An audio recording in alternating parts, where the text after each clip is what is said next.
जीवन की नदियाँ।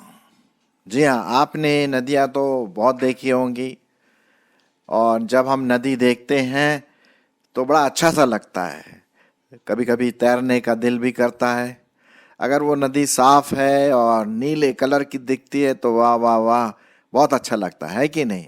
और हमारे भारतवर्ष में तो नदियों की तो ढेर लगा हुआ है। जहाँ हर हर जगह पर नदी नदी नदी, ढेर सारी नदियाँ आपको दिखेंगी, छोटी नदी, बड़ी नदी। और इस प्रकार से नदियों का एक प्रकार से जाल बिछा हुआ है। जब हम नदियों के बारे में बात करते हैं तो भाई जल के बारे में बात करते हैं। जल जो जीवन देता है और कभी कभी इन्हीं नदियों के द्वारा हमें पीने का पानी भी मिलता है। तो आज हम उस एक विशेष नदी के बारे में बात करेंगे जिसके लिए प्रभु परमेश्वर यीशु मसीह ने आपको और मुझको प्रॉमिस किया है, अपनी प्रतिज्ञा आपको और मुझको दी है। तो चलिए चलते हैं और देखते हैं उस नदी के बारे में जो प्रभु यीशु मसीह ने आपसे और मुझसे कही है। तो आइए हम देखेंगे यूहन्ना रचित सुसमाचार और उसका 7 अध्याय। यूहन्ना उसका 7 अध्याय और 37, 38 और 39 पद पर देखेंगे। ठीक है, चलिए मैं आपके लिए पढ़ देता हूं। फिर पर्व के अंतिम दिन, जो मुख्य दिन है, यीशु खड़ा हुआ और पुकार कर कहा, यदि कोई प्यासा हो तो मेरे पास आए और पिए। जो मुझ पर विश्वास करेगा, जैसा पवित्र शास्त्र में लिखा हुआ है, उसके हृदय में से जीवन के जल की नदियां बह निकलेंगी। उसने यह वचन उस आत्मा के विषय में कहा जिसे उस पर विश्वास करने वाले पाने पर थे, क्योंकि आत्मा अब तक न उतरा था, क्योंकि यीशु अब तक अपनी महिमा को न पहुंचा था। और इसी बात को हम देखते हैं यशाया और उसका 55 अध्याय 1 पद। यशाया नबी की किताब और उसका 55 अध्याय और उसका 1 पद। चलिए मैं आपके लिए पढ़ देता हूं। यहां पर इस प्रकार से लिखा हुआ है, अहो सब प्यासे लोगों, पानी के पास आओ, और जिनके पास रुपया ना हो तुम भी आकर के मोल ले लो और खाओ। दाख मधु और दूध बिन रुपये और बिना दाम ही आकर ले लो। मेरे प्रियो, यहाँ पर वो नदी के बारे में, प्यास के बारे में, पवित्र आत्मा के बारे में जो 3 विशेष बातें यहाँ पर दी गई हैं, नदी के विषय में कहते हैं।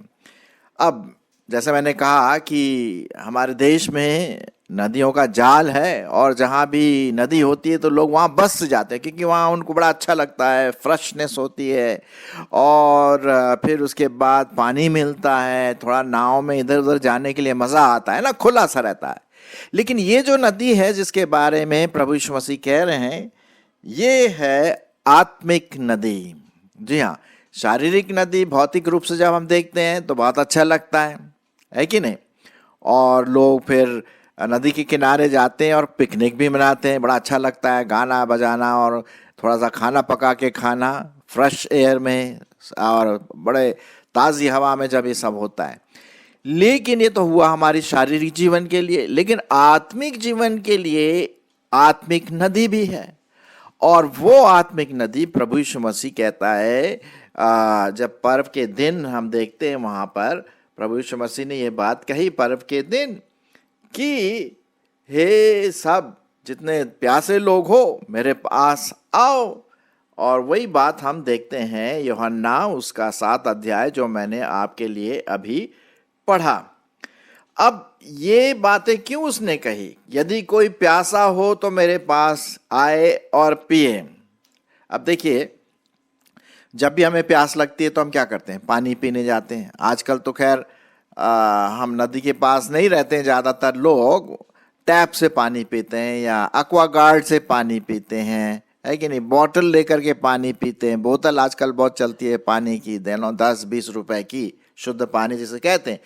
लेकिन जो आत्मिक रीति से प्यासा हो तो मेरे पास आए और पिए। ठीक है, और वो आत्मिक रीति से पीने का मतलब है कि प्रभु यीशु मसीह को हम ग्रहण करें, प्रभु यीशु मसीह को हम अपनाएं, अपने पापों से पश्चाताप करें और मन फिराएं।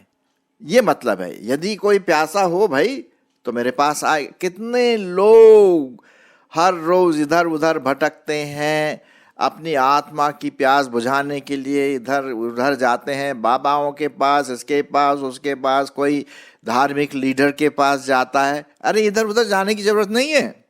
यहाँ पर प्रभु यीशु मसीह खुद कहते हैं कि मेरे पास आओ, मैं तुम्हें वो पानी पिलाऊंगा। और 38 पद में क्या लिखा हुआ है? जो मुझ पर विश्वास करेगा। ये बात है, यहाँ पर एक कंडीशन है, जो मुझ पर विश्वास करेगा, जैसा पवित्र शास्त्र में आया है, उसके हृदय में से क्या होगा?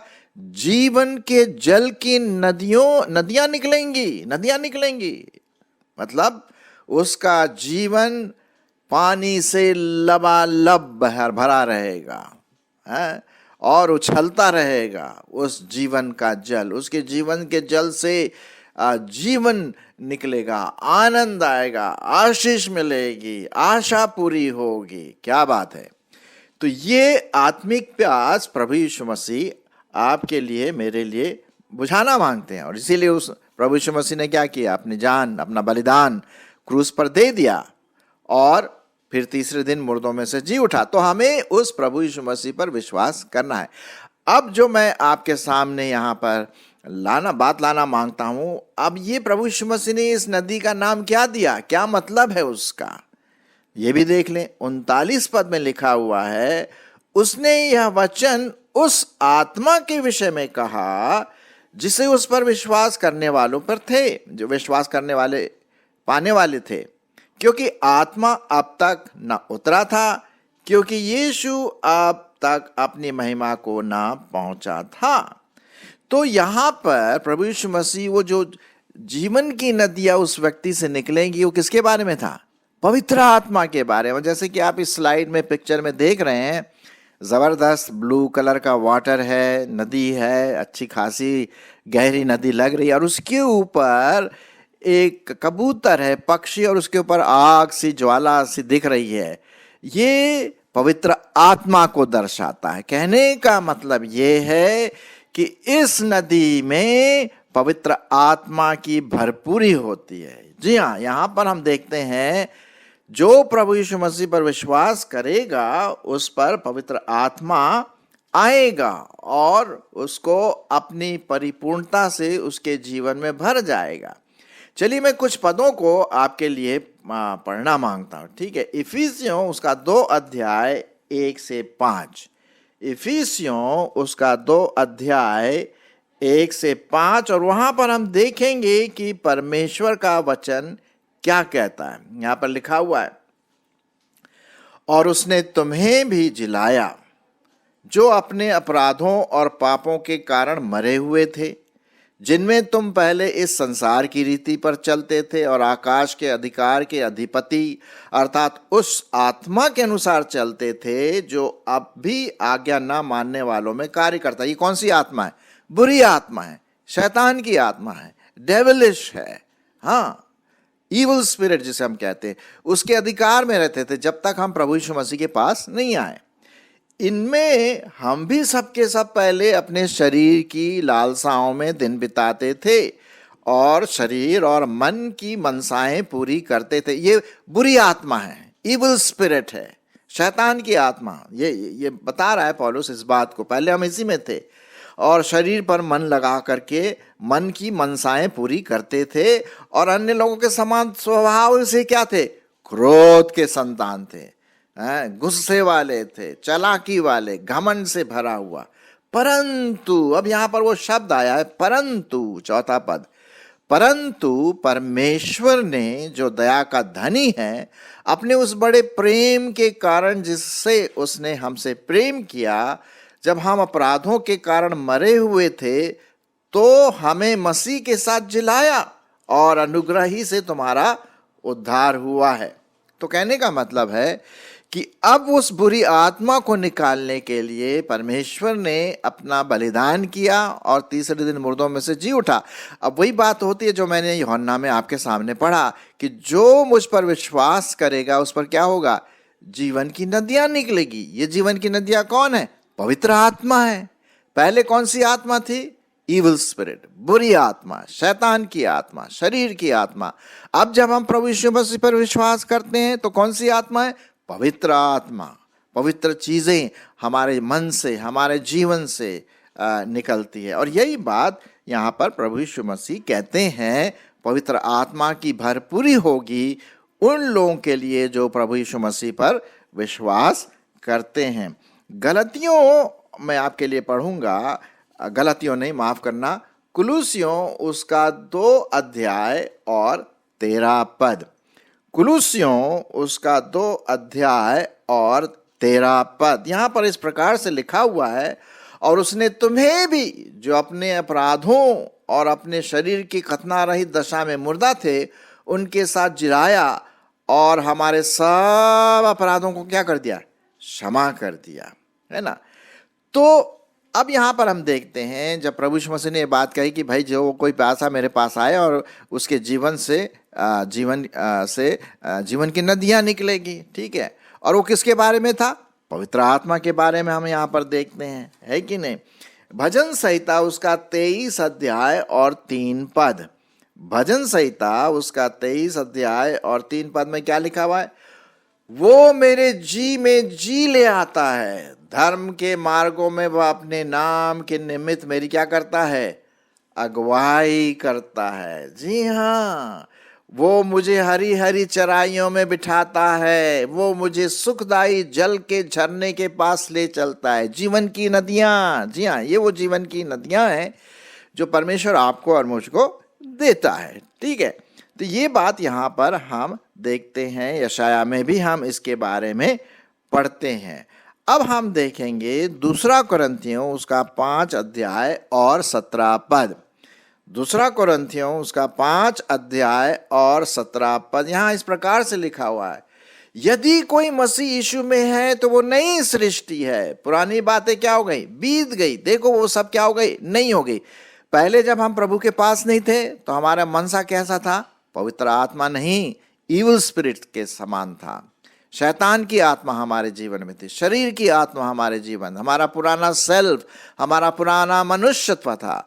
लेकिन जब हम प्रभु यीशु मसीह के पास आ जाते हैं तो एक नई सृष्टि है, एक नया जल है, एक नई नदी है, एक नई आत्मा है। और वो कौन सी आत्मा है? पवित्र आत्मा, जो आपके और मेरे जीवन में आता है। यूहन्ना उसका 14 अध्याय और उसका 16 से 18 पद। यूहन्ना रचित सुसमाचार और उसका 14 अध्याय 16 से 18 पद में क्या लिखा हुआ है? मैं पिता से विनती करूंगा। भाई क्या विनती प्रभु करेंगे पिता से? वह तुम्हें एक और सहायक देगा कि वह सर्वदा तुम्हारे साथ रहे। और ये सहायक कौन है? पवित्र आत्मा। ये सहायक कौन है? पवित्र आत्मा। ये जीवन की नदी कौन है? पवित्र आत्मा, है ना। जैसे कि आप देख रहे हैं स्लाइड में, इस पिक्चर में एक नदी है और उसके ऊपर पवित्र आत्मा उमड़ रहा है। उसी प्रकार से हमारे जीवनों में पवित्र आत्मा के फल, पवित्र आत्मा की निगरानी, सब कुछ हमारे जीवन में आता। तो वो हमें सहायक देगा और वो तुम्हारे साथ सर्वदा रहेगा। अर्थात सत्य की आत्मा जिसे संसार ग्रहण नहीं कर सकता, क्योंकि वह न उसे देखता है और न उसे जानता है। तुम उसे जानते हो क्योंकि वह तुम्हारे साथ रहता और वह तुम हो। कितनी अच्छी बात है। मैं तुम्हें अनाथ नहीं छोड़ूंगा। देखिए वो हमारे लिए कौन भेजा? पवित्र आत्मा भेजा। आज कौन है हमारे साथ? पवित्र आत्मा है आज हमारे साथ, है कि नहीं। हमारे साथ प्रभु यीशु मसीह शारीरिक रूप से, भौतिक रूप से तो नहीं है, लेकिन कौन है हमारे साथ? पवित्र आत्मा है। तो हम उस पवित्र आत्मा के चलाए चलना जरूरी है। और वो जीवन की नदियां हमारे जीवनों से, हमारे बातचीत से, हमारे व्यवहार से, हमारे चरित्र से, हमारी मानसिकता से वो पवित्र आत्मा की जीवन की नदियां हम में से फूट निकले, ताकि दूसरे लोगों के लिए क्या हो, आशीष का कारण बन जाए। आमेन, है कि नहीं? ये जो पवित्र आत्मा मंडरा रहा है ना, ये जल के ऊपर पवित्र आत्मा हमारे जीवनों में मंडराता रहे। इफिसियों उसका 5 अध्याय और 18 पद शायद आप जानते हो भी होंगे, लेकिन मैं आपके लिए पढ़ देता हूं भाई। इफिसियों उसका 5 और उसका 18 में क्या लिखा हुआ है? हमें दाखरस और उल्टे सीधे चीजों से मतवाला नहीं होना। किससे मतवाला होना भाई? पवित्र आत्मा की कंट्रोल से। पवित्र आत्मा को अपने जीवन में कंट्रोल देना है। हमारी आंखें, हमारे कान म्यूजिक किस प्रकार की सुनते हैं, हम क्या चीजें देखते हैं, हमारे जीवन से, शरीर से हम क्या करते हैं, ये पवित्र आत्मा से हमें परिपूर्ण होना है ना? तभी तो वो जीवन की नदियां हमारे जीवन से फूट निकलेंगी। पवित्र आत्मा से परिपूर्ण होते जाओ, कंट्रोल होते जाओ, और जब हम पवित्र आत्मा से भरते रहेंगे तो जीवन की नदियां क्या दिखाई देंगी? अरे साहब, हम देखते हैं जीवन की नदियां, यहाँ पर लिखा हुआ है गलतियों उसका 5 अध्याय और 22 पद। गलतियों उसका 5 अध्याय और उसका 22 पद में क्या लिखा हुआ है? ये जीवन की नदी क्या निकालेगी? आत्मा का फल, जो आत्मा आपके जीवन में, मेरे जीवन में है। जब हमने प्रभु यीशु मसीह पर विश्वास किया तो वो आत्मा का फल है प्रेम, आनंद, शांति, धीरज और दया, भलाई, विश्वास, नम्रता, संयम है। ऐसे ऐसे कामों के विरोध में कोई भी व्यवस्था नहीं। और जो मसीह यीशु के हैं उन्होंने शरीर को उसकी लालसाओं और अभिलाषाओं समेत क्रूस पर चढ़ा दिया है। आमीन। तो यहां पर हम देखते हैं कि जब हम प्रभु यीशु मसीह पर विश्वास करते हैं तो उसकी प्रतिज्ञा के अनुसार वो हमें क्या देता है, हमारे जीवन में क्या उंडेलता है? पवित्र आत्मा। जी हाँ, अब वो पवित्र आत्मा जब हमारे जीवन में आता है तो भाई इविल स्पिरिट, बुरी आत्मा का तो कोई जगह ही नहीं है, होना भी नहीं चाहिए, है कि नहीं? क्योंकि आपको और मुझको किससे भरना है, किससे नियंत्रित होना है, किससे कंट्रोल होना है? भाई पवित्र आत्मा से। जैसा प्रभु यीशु मसीह ने कहा कि तुम्हारे जीवन से जीवन की नदी फूट निकलेगी और आप दूसरों के लिए एक आशीष का कारण बनेंगे। देखिए, हम जो है ना, आप और मैं जो प्रभु के लोग हैं, वो एक प्रकार से टेम्पल हैं, एक प्रकार से हम जीवते चलते फिरते मंदिर हैं, है ना? और उस मंदिर में कौन रहना है? पवित्र आत्मा रहना है, दुष्कामना नहीं रहना है, शरीर के काम नहीं रहना है, उल्टे सीधे पाप के काम नहीं रहना है। पवित्र आत्मा हमारे दिल में, हमारे मंदिर में, इस शरीर में, इस आत्मा में बना रहे। चलिए मैं आपके लिए पढ़ देता हूँ। लिखा हुआ है 1 कुरिन्थियों 3 अध्याय 16 पद। 1 कुरिन्थियों उसका 3 अध्याय और उसका 16 पद देख लेते क्या लिखा। क्या तुम नहीं जानते कि तुम परमेश्वर का मंदिर हो और परमेश्वर का आत्मा तुम में क्या करता है? वास करता है। जीवन की नदियां, हाँ यही तो है जीवन की नदियां। परमेश्वर का आत्मा अर्थात पवित्र आत्मा तुम्हारे जीवनों में, तुम्हारे मनों में, तुम्हारे दिल में, तुम्हारे मानसिकता में वास करता है। यदि कोई परमेश्वर के मंदिर को नाश करेगा तो परमेश्वर उसे भी नाश करेगा। भाई ये मैं नहीं कह रहा हूं, ये बाइबल कहती है, क्योंकि परमेश्वर का मंदिर पवित्र है और वो तुम हो। आप और मैं वो परमेश्वर के मंदिर हैं। कितना अच्छा लिखा हुआ है कि नहीं? जो मुझ पर विश्वास करेगा उसके जीवन से क्या होगा? जीवन की नदियां निकलेंगी। और वो नदियां कौन है? पवित्र आत्मा की उपस्थिति, उसका प्रेजेंस, है ना, उसका कंट्रोल, उसका नियंत्रण हमारे जीवन में, विश्वासी के जीवन में आना है। चलिए एक और पद में आपके लिए पढ़ना मांगता हूं आखिर में। प्रकाशित वाक्य उसका 22 अध्याय और 17 पद। यहां लिखा हुआ एक प्रतिज्ञा के रूप में, और आत्मा और दुल्हन दोनों कहती हैं आ, और सुनने वाला भी कहे आ, और जो प्यासा हो वो आए, जो कोई चाहे वो जीवन का जल सेंत मेंत में ले ले। क्या जबरदस्त बात लिखी हुई है। ये पवित्र आत्मा और दुल्हन कौन है? दुल्हन आप और मैं है। और पवित्र आत्मा और दुल्हन दोनों कहती है आ, और सुनने वाली भी कहे आ। जो प्यासा हो वह आए, और जो कोई चाहे वह जीवन का जल सेंत मेंत में ले। प्रभु परमेश्वर हमारे जीवनों को कंट्रोल में करे। और मेरी ऐसी आशा है कि आपने प्रभु को अपने जीवन में ग्रहण किया, और जो यूहन्ना 7:37-39 पढ़ा कि जो कोई प्यासा है मेरे पास आए, और वो कभी प्यासा नहीं होगा जब वो प्रभु पर विश्वास करेगा। और उसके जीवन से क्या निकलेगी? जीवन की नदियां, पवित्र आत्मा के फल, पवित्र आत्मा का स्वभाव। ये है साहब, जैसे कि नदियां दूसरों को आशीष देती है, पानी देती है, सेटिस्फैक्शन देती है, उसी प्रकार से पवित्र आत्मा हमें तो आशीष देगा ही देगा, लेकिन हमारे जीवन को पवित्र करके दूसरों को भी आशीष का कारण बनाएगा, और इससे परमेश्वर की महिमा होगी। तो आइए हम अपने इस मंदिर को पवित्र बनाए रखें, जिसमें पवित्र आत्मा का निवास हमेशा होता रहे।